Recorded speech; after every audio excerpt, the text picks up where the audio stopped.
Cek cek, bisa terdengar suara saya? Eh baik, sebelumnya assalamualaikum warahmatullahi wabarakatuh. Selamat pagi.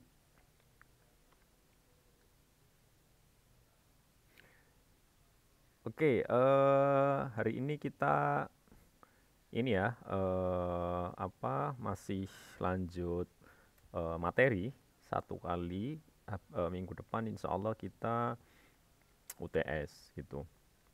Untuk waktunya sama ya, berarti ya hari Kamis berarti. Eh Kemudian kita hari ini ya materi baru yaitu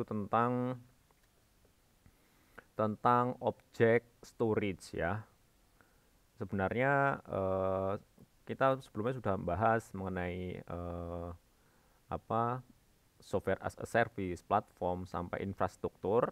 Artinya nanti ketika rekan-rekan mau membangun sebuah cloud infrastruktur harusnya nanti sudah bisa dilakukan. Apalagi nanti kemarin kan kita sudah bahas tentang platform as a service yaitu implementasinya ini ya database-nya itu ya. Infrastrukturnya sudah, kemudian softwarenya juga sudah, kemudian platformnya sudah. Intinya secara garis besar, secara umum infrastrukturnya itu adalah untuk ininya, untuk lingkungannya agar aplikasi kita jalan. Kemudian untuk platformnya itu adalah eh, apa ya? Kalau bisa dikatakan itu layanan yang setengah matang lah ya. Artinya belum belum bisa digunakan. Kita harus mengkonfigurasi tapi sudah disediakan. Itu yang platform. Makanya setengah matang ibaratnya kalau aplikasi ya belum bisa digunakan. Sedangkan software itu memang sudah matang. Kita tinggal menggunakan. Gitu aja mungkin konsepnya. Maksudnya setengah matang gimana? Ya, maksudnya setengah matang. Contohnya aja Oracle punya database ya, MySQL. Nah, MySQL kan kita harus konfigurasi, harus gimana caranya nanti platformnya ini, database-nya ini dihubungkan dengan aplikasinya kita. Nah, yang menghubungkan siapa ya? Kita. Maksudnya berarti setengah matang seperti itu. Artinya prosesnya itu belum selesai. Masih ada campur tangan kita. Gitu ya. Ya dihubungkan ke aplikasinya seperti itu. Nah, sedangkan kalau software as a service, kita tinggal menggunakan seperti email gitu. Itu kan kita tinggal menggunakan itu. Kayak gitu-gitu. Eh karena itu pasti sering sekali ya paradigma seperti itu eh, sering diungkapkan, sering disampaikan biar nanti tidak keliru. Kemudian ini saya akan coba share ya. Atau ada yang ditanyakan mungkin sebelum dimulai?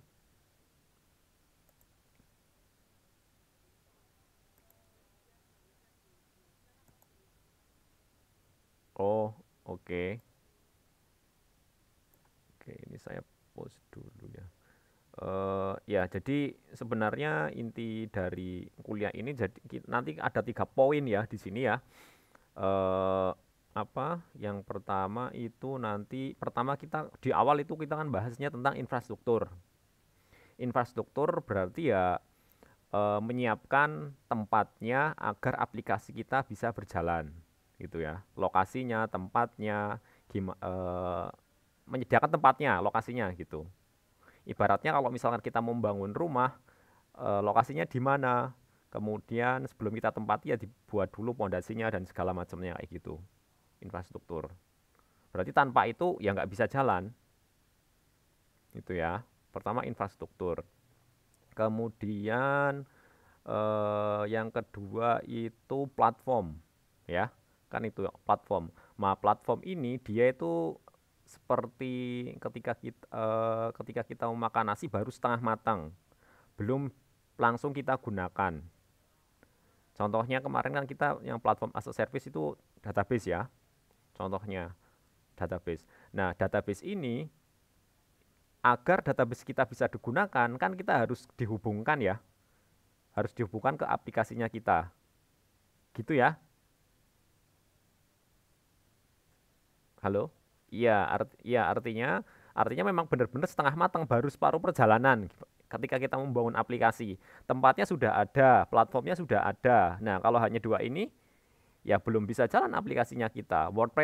Misalkan WordPress ya, WordPress-nya kok belum ada database-nya, ya belum bisa. Itu.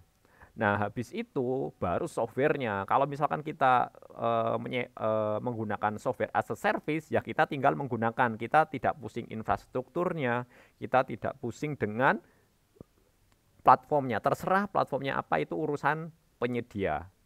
Gitu.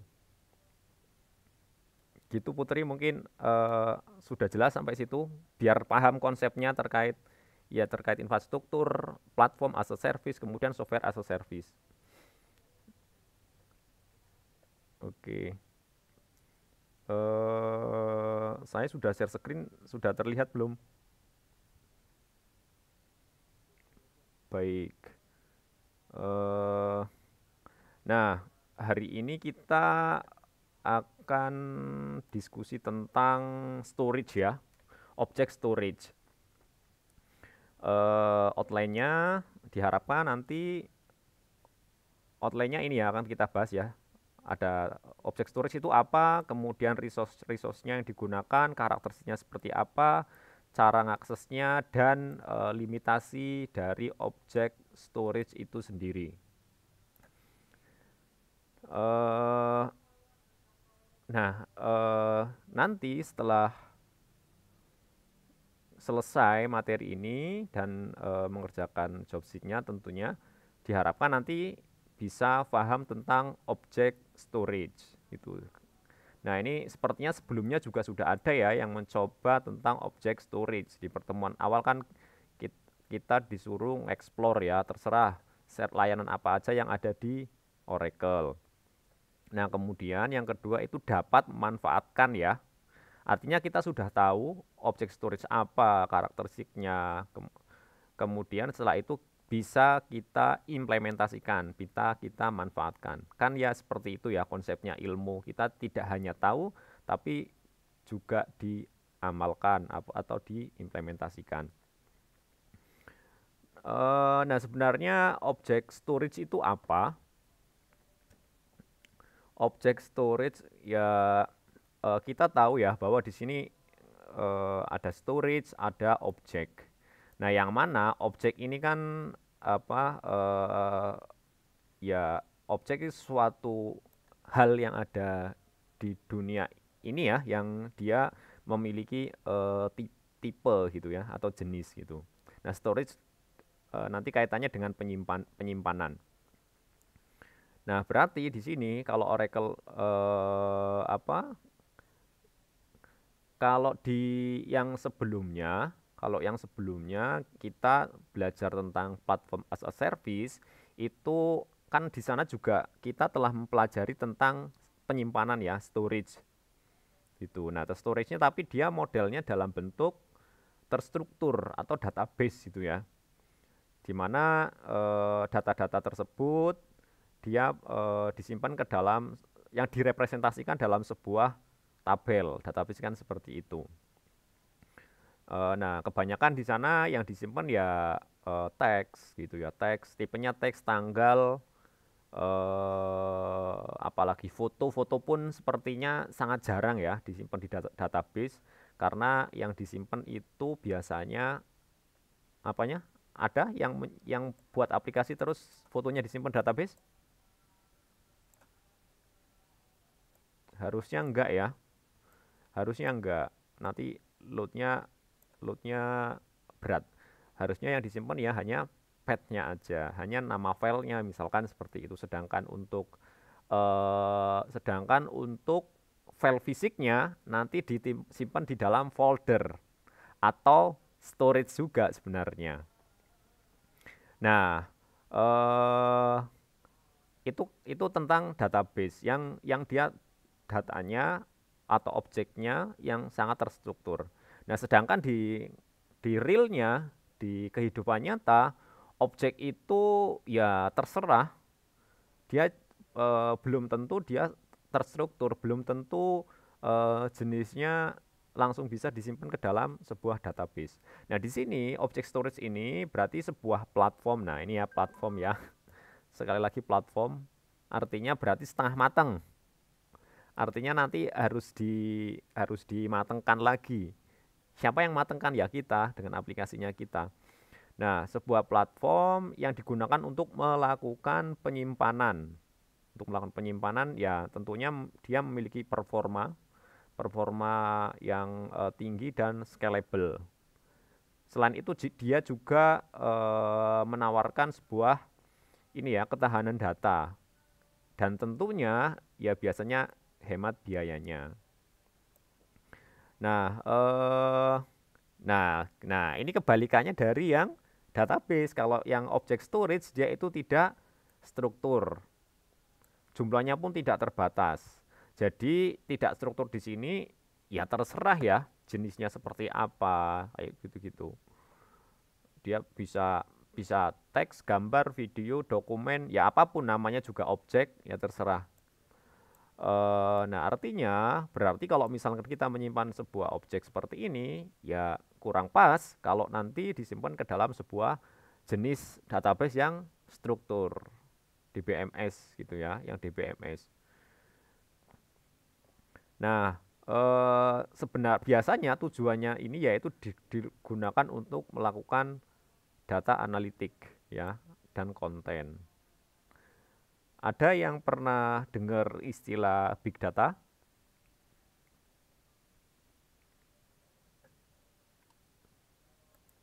Belum pernah dengar big data? Oke. Ada yang mau mencoba nggak sebenarnya big data itu apa sih? Sepengetahuan rekan-rekan,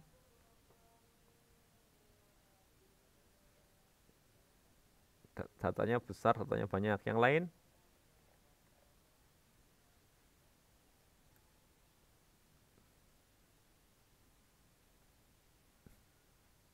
big data, datanya besar, datanya banyak itu. Banyaknya itu seberapa, Dito?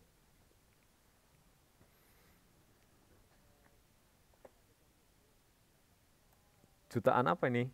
Jutaan record. Oke.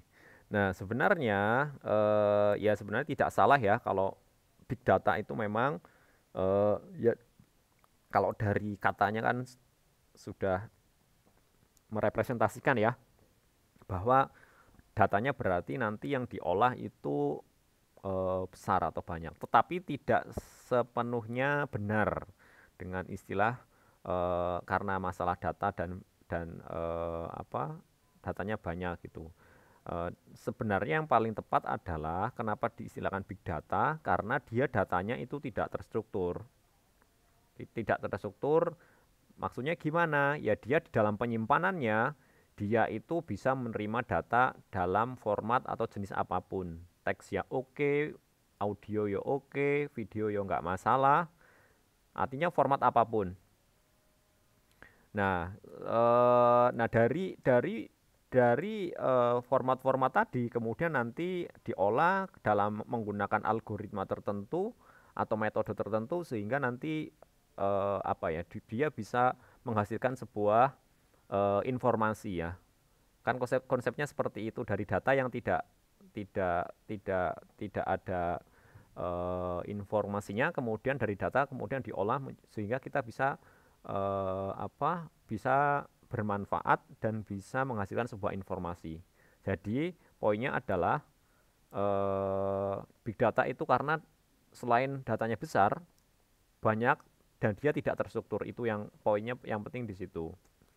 Jadi jenis atau format apapun dia bisa dikonsum, bisa disimpan, bisa dianalisis sehingga bisa menghasilkan sebuah informasi yang bermanfaat. Jadi tidak hanya atau jutaan record ya, ya yang database terstruktur juga bisa kalau hanya apa hanya jutaan record itu dan itu belum merepresentasikan big data. Nah, ini jadi ini ya, tadi objek storage itu artinya sebuah storage atau penyimpanan yang dia bisa menyimpan segala jenis tipe data. Nah, itu poinnya itu yang jelas dia modelnya itu tidak terstruktur ya. Artinya bentuk-bentuk apapun bisa disimpan ke dalam storage ini. Nah, tadi kasusnya tadi biasanya kalau misalkan kita database, database itu kan kita nyimpennya ya teks aja ya.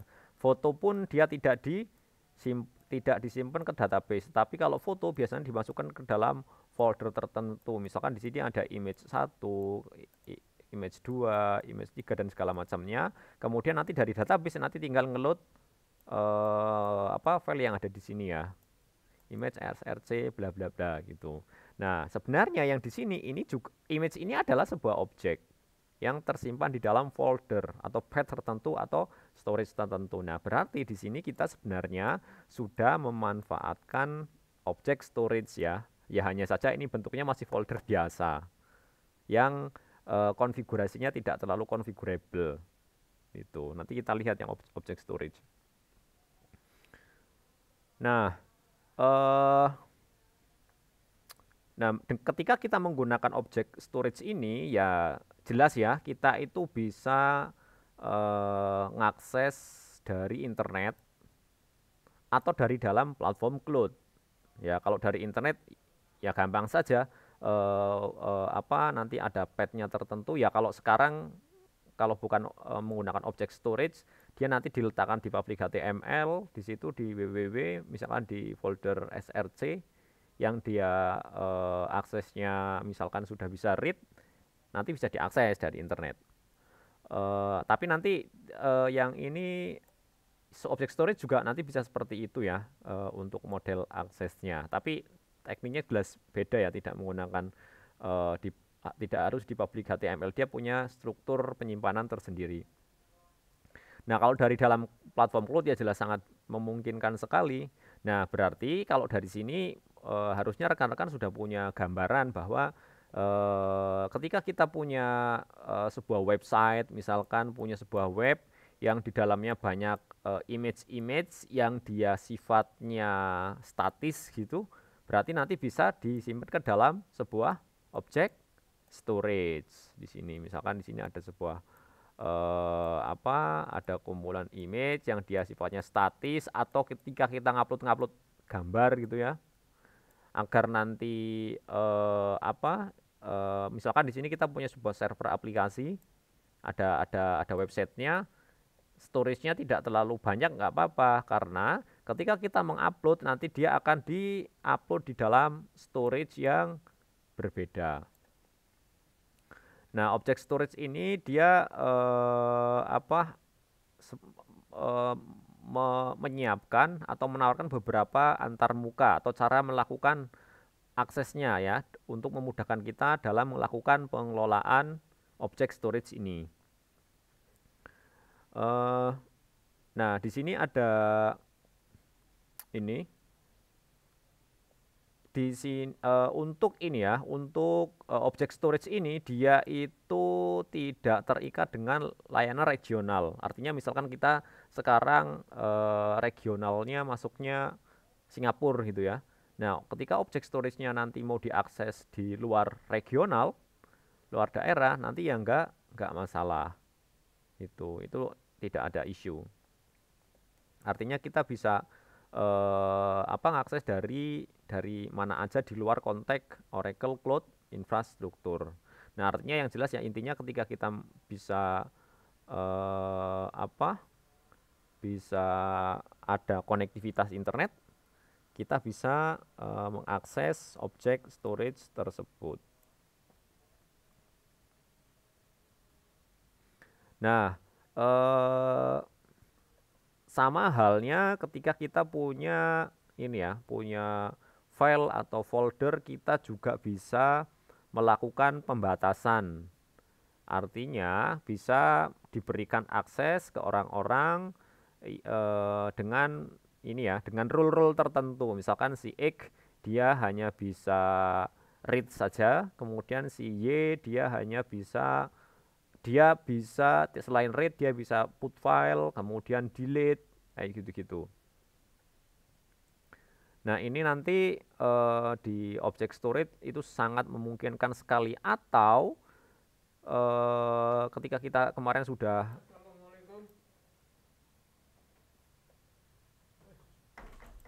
Waalaikumsalam. Itu bawah bawah AC, bawah AC. Bawah AC Pak itu, Pak. Nah, iya. Iya, Pak, lagi kelas saya, Pak.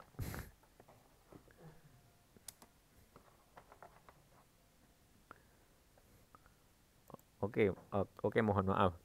Tadi selain object storage itu bisa dibatasi by rule, si orang-orang tertentu dia hanya bisa read saja, dia bisa tulis, bisa write, bisa delete, dan operasi-operasi lainnya. Nah, object storage dia juga bisa, ketika kemarin kita sudah ini ya, sudah belajar tentang VCN, Virtual Cloud Network. Nah, kita juga bisa ini ya, bisa membatasi dengan ini ya, dengan alamat-alamat IP tertentu yang bisa melakukan akses ke objek storage ini. Oke, artinya ini ya sangat dinamis sekali ya, untuk rule-nya atau caranya gimana melakukan pengaksesan. Nah, ini ada beberapa istilah yang akan kita gunakan ketika kita menggunakan object storage. Ada bucket, kemudian ada object, namespace, dan compartment.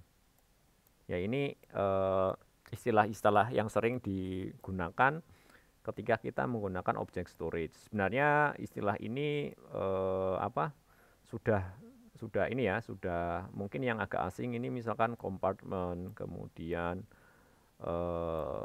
ini sih kalau yang lainnya standar bucket juga, yang di lainnya juga ada di di Google Cloud Platform juga ada bucket gitu ya. Di AWS juga istilahnya sama. Compartment ini yang menurut saya sih masih asing ya terdengar.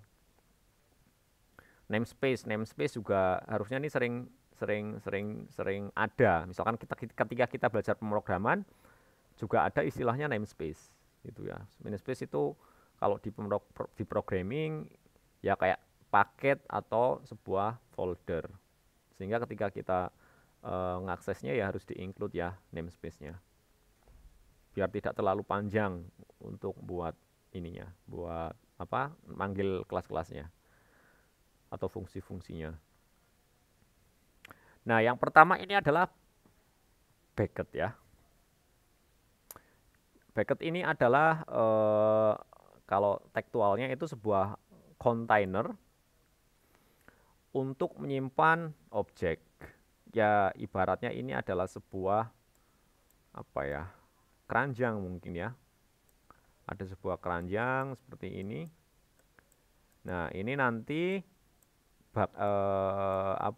objeknya ditaruh di dalam keranjang sini.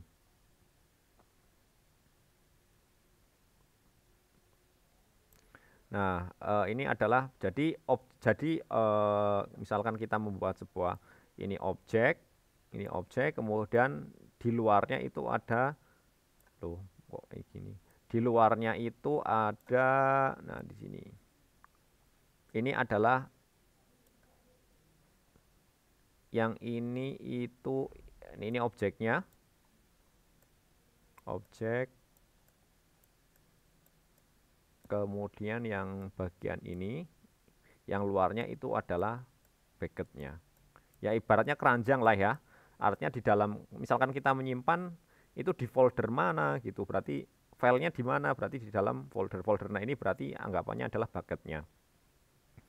Nah, ini nanti kaitannya, bucket ini nanti kaitannya dengan sebuah kompartemen. Nah, nanti setelah ini ya, kompartemen tunggal dia itu memiliki rule atau memiliki kebijakan tertentu ketika tindakan-tindakan apa yang bisa dilakukan kita ketika kita ingin mengakses atau melakukan operasi-operasi di dalam bucket di objek yang ada di dalam bucket tersebut. Nah, oke, bucket kira-kira seperti itu ya, dia adalah sebuah keranjang atau wadah atau kontainer yang digunakan untuk menyimpan sebuah objek gitu ya. Jadi kalau misalkan itu mangkoknya, berarti baksonya ya itu adalah objeknya, mie-nya itu baksonya seperti itu. Nah, eh,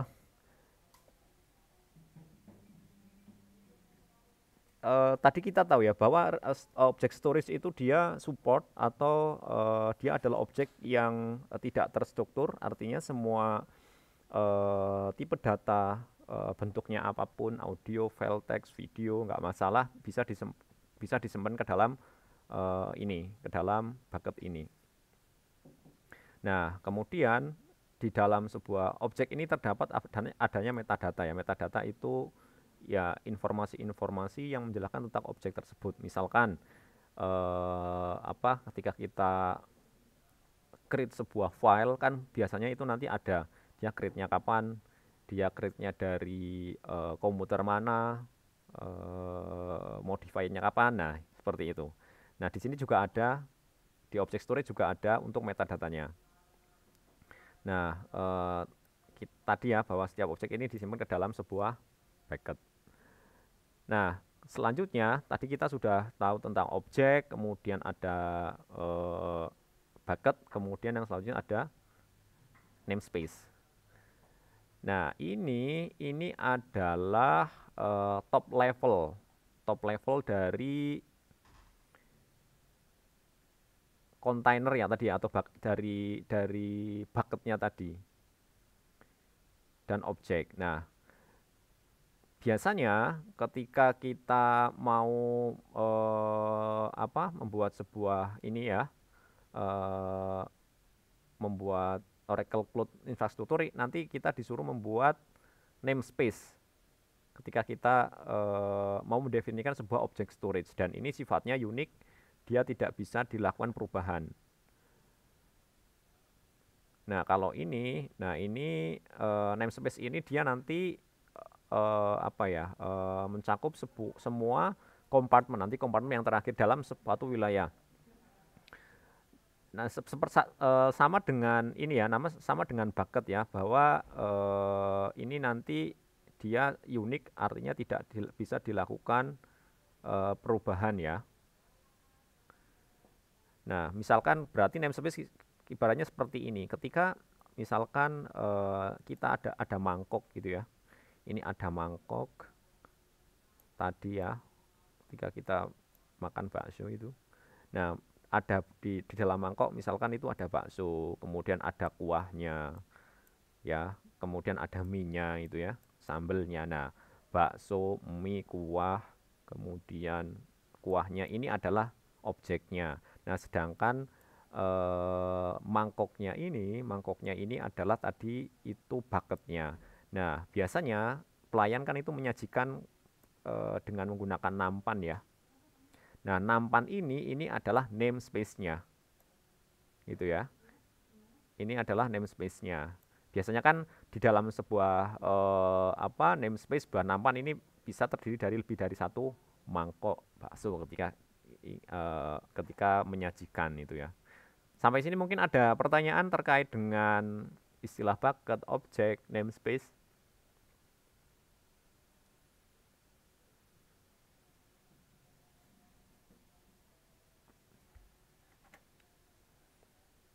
Ada yang mau disampaikan mungkin? Everybody?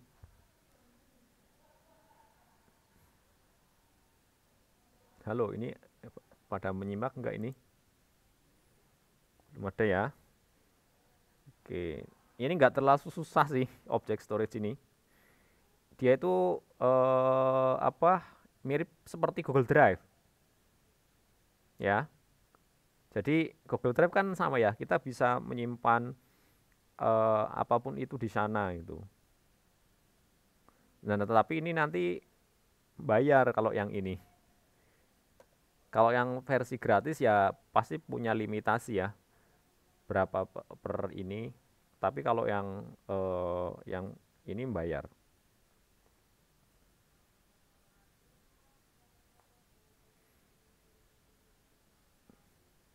Oke, kalau belum ada pertanyaan,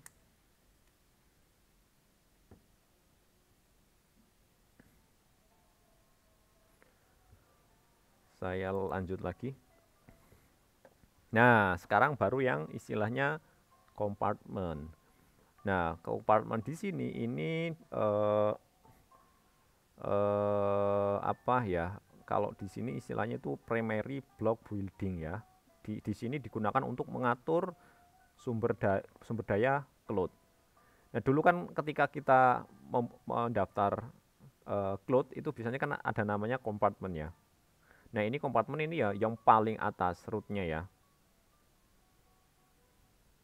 Nah, compartment ini nanti ya di bawahnya nanti bisa mengatur segala sumber daya di Oracle Cloud infrastrukturnya. Tadi ya, kalau misalkan kita mengatakan kaitannya dengan bakso ya, kompartemen ini adalah tokonya ya, bakso apa gitu. Nah itu toko ini tokonya. Berarti dia yang membawai tadi ada namespace, kemudian ada bucket gitu. Nah ini top levelnya dia. Ada top levelnya di sini. Oke ini kira-kira misalkan seperti ini. Nah dari kompartemen ini kita bisa bisa ngontrol polisinya seperti apa, kebijakannya seperti apa, tindakan apa yang bisa dilakukan di grup tertentu, user tertentu, dan juga terkait dengan bucket yang kita punya, yang kita miliki. Itu artinya ya, karena ini adalah top levelnya. Nah biasanya ini nanti yang ngatur-ngatur ini nanti ada ininya sendiri ya, PI orangnya sendiri yang megang top level dari kompartemen ini. Nah, ini karakteristik ya dari objek objek storage ya. Eh tadi bahwa untuk karakteristiknya ini dia ada konsisten ya, kemudian ada durability, kemudian ada custom metadata, dan yang terakhir itu security. Nah ini karakteristik dari sebuah objek storage.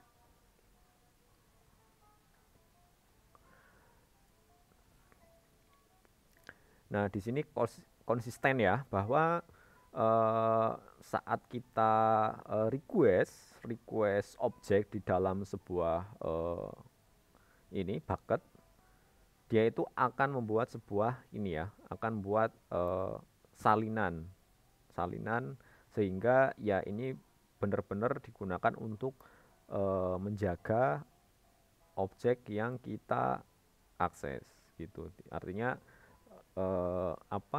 dia sangat konsisten ya untuk menghindari perubahan-perubahan data pada objek di dalam bucket. Nah, selain itu, karakteristik yang selanjutnya yaitu terakhir durability ya. Durability berarti ini ketangguhan dari objek storage ini. Nah, objek storage ini dia modelnya sifatnya layarnya regional, yang mana dia disimpan melakukan duplikasi disimpan di beberapa daerah ya. Misalkan kalau kita yang paling dekat ini kan nanti regionnya Singapura ya, biasanya ya, servernya di Singapura ya kalau Asia. Singapura, nanti akan ada lagi region yang lain. Nah nanti berarti ini dia akan dilakukan duplikasi, sehingga ketika nanti ada orang yang mengakses objek storage kita, ya dia tidak ngepull di region tertentu. Dengan seperti itu ya tentunya akan lebih ini ya, efisien ya. Kalau ngepull di hanya satu region saja, ya nanti akan memberatkan. Nah, selain itu di sini dia itu akan memantau integritas data yang menggunakan checksum. Checksum itu apa yang paling gampang itu XOR ya. Jadi apa sebuah file itu bisa dilakukan pengecekan apakah file tersebut itu ada perubahan atau enggak. Ya, yang paling gampang itu menggunakan XOR tadi ya. Dilakukan binarisasi, kemudian dilakukan biner, kemudian di XOR-kan. Ini semua di XOR-an. Kalau misalkan hasilnya ini ada yang berubah, berarti nanti dia ada perubahan data. Gitu. Nah, ini kalau misalkan apa ada yang berubah datanya, dia akan memperbaiki data yang rusak. Self healing ya. Nah, di sini untuk apa object storage ini karena dia nanti bisa multiple region, dia melakukan duplikasi tidak hanya di satu region, berarti nanti dia akan dilakukan secara aktif untuk redundant data tersebut. Nah, artinya ketika nanti terjadi ini kehilangan redundansinya, artinya ada perubahan, kemudian nanti dia akan secara otomatis membuat salinannya. Nah, kemudian custom metadata tadi ya, di dalam data itu berarti ada informasi datanya. Misalkan kalau misalkan kita membuat sebuah file itu nanti kalau di properties ada dia autornya siapa, di create kapan, kemudian ukuran filenya berapa, kayak gitu-gitu. Nah, di sini apa kita bisa bisa menambahkan dari metadata tersebut dalam object storage. Nah, untuk menerapkan metadata ini kita bisa menggunakan command line-nya Oracle, atau bisa juga menggunakan software development kit-nya yang disediakan oleh Oracle Cloud Infrastructure. Ini ada menggunakan command line yang terbiasa menggunakan perintah ya, command line interface, atau menggunakan SDK. Nah, kita tahu tadi bahwa object storage ini sangat menjunjung tinggi ya tingkat keamanan atau security yang ada di sana ya. Artinya tidak hanya data tersebut melakukan konfigurasi role, dia bisa nulis, bisa ngedit dan segala macamnya, tapi tadi di dalam security ini juga ada proses enkripsi datanya. Nah, di sini artinya misalkan ya, ketika misalkan servernya jebol atau tembus gitu ya, dihack. Nah, nanti bucketnya ini dia tidak serta-merta bisa dibaca plainnya, bisa dibaca objeknya secara kasat mata, karena dia posisinya berarti ini ya data yang terenkripsi atau ciphertext gitu ya, kalau pernah dengar. Nah, untuk melakukan ini karena dia itu kuncinya terdapat di ini ya objek proses enkripsinya ini ketika dia objeknya dibuat di dalam sebuah bucket. Nah, ini menggunakan IAM ya, menggunakan IAM. IAM ini role atau user role access yang ada di Oracle Cloud Infrastructure. Nah, ini biasanya digunakan untuk melakukan autentifikasi. Itu terkait security-nya. Artinya sebenarnya tidak perlu khawatir ya. Tadi dari sisi cara mengaksesnya juga sudah ada layanan-layanan. Dia bisa dengan bisa melakukan apa ya, melakukan hanya IP-IP tertentu yang bisa mengakses, tetapi dari sisi datanya juga telah dilakukan enkripsi. Nah, ini cara-caranya yang bisa dilakukan apa? Yang bisa dilakukan akses via konsol, hampir mirip ya, CLI sama konsol itu sama. Kemudian REST API dan SDK.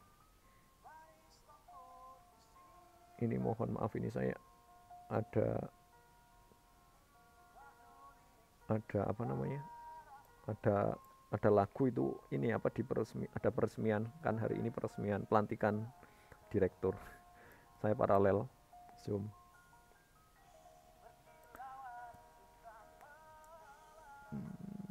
Ini gimana?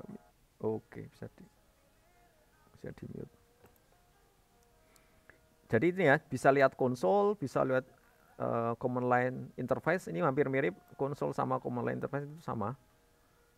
Ada REST API, berarti kalau REST API ya modelnya post get itu ya, put delete gitu, menggunakan endpoint atau apa URL tertentu dan menggunakan SDK.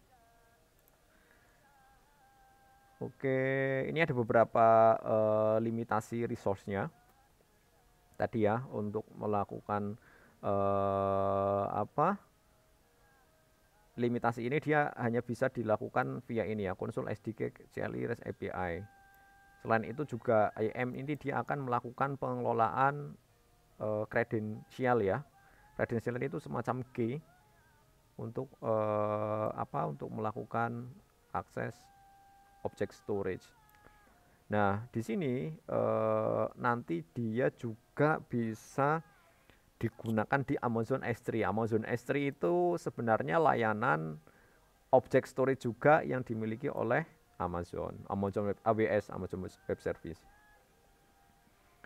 Nah, untuk membuat object storage ini kita harus harus menyiapkan grupnya, kompartemennya, dan ini kebijakan untuk mengontrol layanan-layanan di object storage tersebut. Siapa yang mau akses, dia aksesnya gimana, resource-nya apa aja yang diakses. Nah, ini yang kita harus siapkan ketika kita mau membuatnya. Tadi terkait dengan kompartemen. Nah, kemudian tadi ya, di object storage ini kita juga bisa melakukan whitelist, blacklist terhadap alamat IP yang diizinkan. Sama seperti kita buat ini ya, security group gitu ya. Jadi dari IP block berapa atau spesifik IP berapa, ini bisa dilakukan dalam melakukan konfigurasi policy yang ada di object storage-nya Oracle. Oke. Nah, ini mungkin yang ini ya, yang bagus ya. Kalau dibandingkan misalkan dengan Drive, Google Drive itu kan biasanya dia limitasinya dia editor atau readable, read aja, atau dia misalkan perlu butuh login atau enggak untuk mengaksesnya, atau dia apa dalam satu domain atau enggak gitu ya. Tapi kalau misalkan object storage, dia sampai dengan IP bisa batasannya. Nah, ini tadi untuk Oracle Storage ini biasanya layanan ini ya, di blok IP ini untuk semua regionnya. Ini kemudian, nah ini beberapa limitasi ya.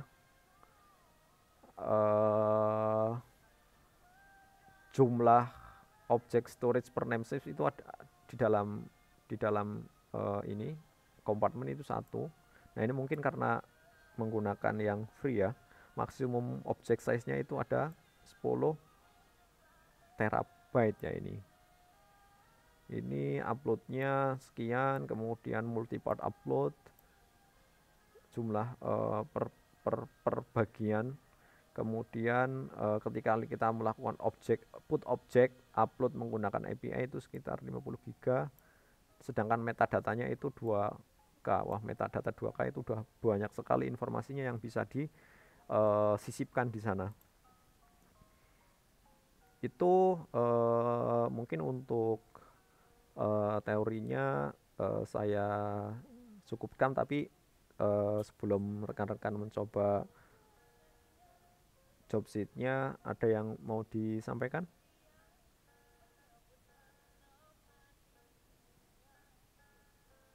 Ya.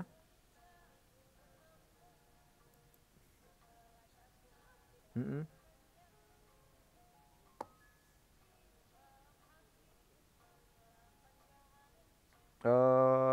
Iya, iya Mas. Jadi gini, iya ada hubungannya. NoSQL itu kan sebenarnya digunakan untuk menyimpan data yang tidak struktur. Tidak strukturnya adalah gini ya, apa NoSQL biasanya kan implementasinya dia digunakan untuk menyimpan logger. Dia menyimpan ya kalau tidak struktur, tapi bukan jenisnya ya. Bukan jenisnya. Kalau ini kan jenisnya dia video, file, dokumen dan segala macamnya. Tapi kalau yang NoSQL itu ya raw data, tapi tidak terstruktur tadi, tidak tidak spesifik tanggal, kemudian apa tanggal, kemudian ya itu ya paling kalau yang ini yang ya kalau gini kalau kita menyimpan ini ya, nyimpan misalkan logger ya. Log log system kan itu ini ya campur-campur kan. Kalau log system dia isinya bisa tanggal, bisa error, bisa apapun itu. Nah, itu kan tidak struktur sebenarnya. Nah, itu cocok itu kalau di NoSQL, tapi yang object storage ini lebih ke jenis datanya ya udah tidak terstruktur sama sekali. Mm-mm. Bisa dokumen, bisa audio, video, atau apapun itu. File file log atau file biner atau file apa. Tapi kalau NoSQL kan masih file, masih bentuknya masih raw data. Kalau ini udah bukan hanya raw data lagi. Iya, oke. Yang lain?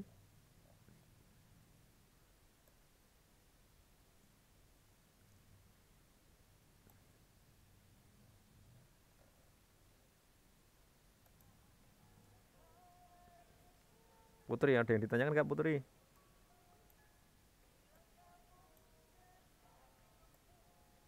Iya, gimana?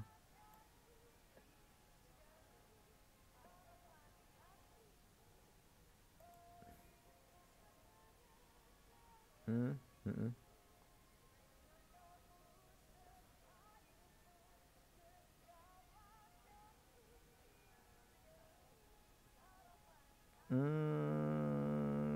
Harusnya sih bisa ya. Harusnya bisa. No, no, no, no. Enggak. Folder harusnya enggak masalah ya. Apa?